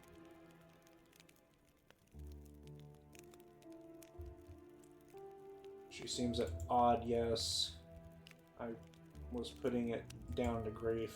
Normally, a night's sleep from it clears her mind for days, weeks, sometimes even a month. But lately, it barely gets her to sleep. In truth, Zerg only left so much before passing, and I've been rationing it, watering it down some. Tomorrow, she will be absent as she was today, wondering why the parlor is unkept, and tomorrow night, another struggle to get her to take the stuff. I wish your father was here. He'd know what to do. Look at me. I am older than him. I helped raise him, for goodness sakes, and yet I look to him for wisdom even in death. Would a larger dose work? Perhaps, but then I will run out. What then? These nights have been tough on your mother. I daren't think of her health if she doesn't get these few hours of sleep, however induced they are. Is there any way to make more? Albert's body drooped a moment, and as his guard fell, I could see how old he really was now. It's to my great shame that I never mastered the written word. He can't read. Wow. But maybe if I showed you the recipe, the original with his notes, you would be able to distill a better potion than me. I can take a look, certainly. He regained his composure, and my brief window into his reality was shut. Okay, let us get some sleep. We'll meet in your father's study tomorrow morning, and I will give you what I can. I nodded. Unprepared for this entire incident, my mother wasn't asleep on the floor before me, and Albert's sleeves rolled up, wasn't tidying a mess around her. I'd have sworn the beer had been bad and caused me to hallucinate. As I left them and prepared to sleep, I could feel my hangover creeping up on me already.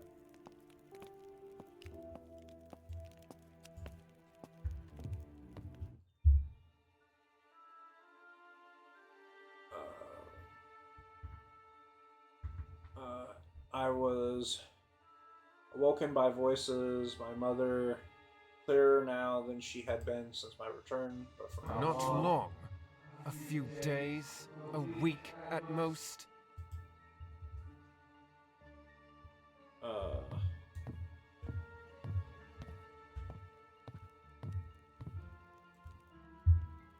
Okay, I can wait that long. The other voice replied, but I couldn't hear what they said.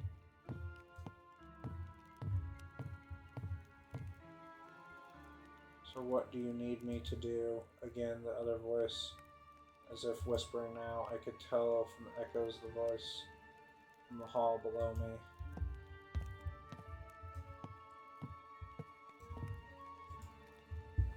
I could clearly see her eyes. I knew somehow she regarded me.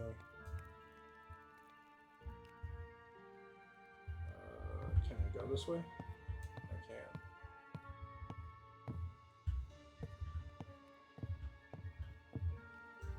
No, you can't ask I'm that. afraid that nothing else will suffice.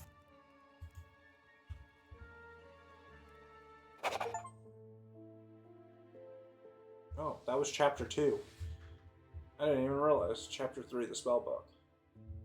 I awoke in a cold sweat, loose memories of a dream chased away by the morning light. Starting from chapter 3, you can click the time of day icon in the control bar between morning, afternoon, evening, and night.